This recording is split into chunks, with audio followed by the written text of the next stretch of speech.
Moni ndine Jack nde kwapangika ngozi yoopsa kwambiri kuti banja lina linachoka ku Spain kupita ku holiday ku USA amafuna akaone malo otchuka basi holiday kusangalala iti kuzipepesa after kugwira ntchito kwambiri. Abambo, amayi ndi ana awo atatu.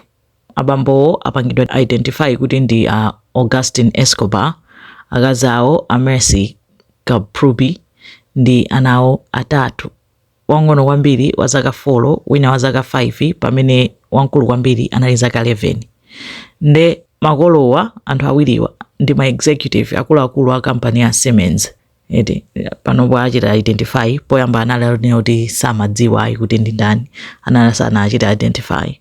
Nde anthuwo apeza kuti achoka kwawo ku Spain kupita ku holiday ku USA.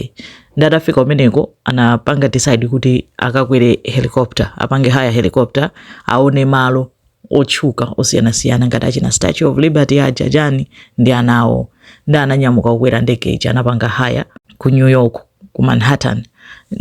Ndege ija kuti inanyamuka 3 koloko yangoti yangonyamuka kukwera mwamba ikuuluka chonchicha atadutsadi aona Statue of Liberty ija kena kwena kangati yamba kubwerera. Inangokhala mmalere 15 minutes.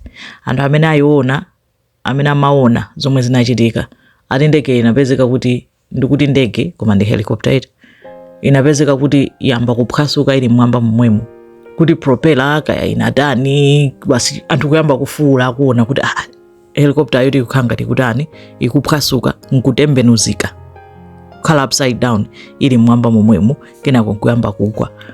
Ndi yagwera mu Hudson River. Mwamba mwinangokhala mu 15 minutes kuchoka nthawi yomwe inanyamuka kukwera mwamba. Yagwera mu Hudson River and anthu amangofuula amene amaona ndi mtsinje. Ati panatenga about 15 minutes kuti ma rescue team atani afike. Atafika apeza anthu 4 onena kuti anafera pompo, pamene awiri analaka dali moyo awatenga kupita nawo ku chipatala kumene akamwalirira.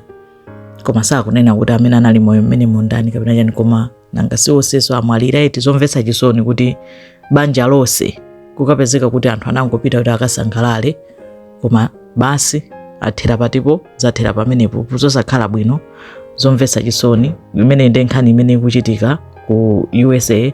Akufufuzabe chifukwa chomwe chapangisa kuti helicopter itani igwe, sakudziwa pakali pano. Nde tikamamva tipanga update. Zikomo kwambiri.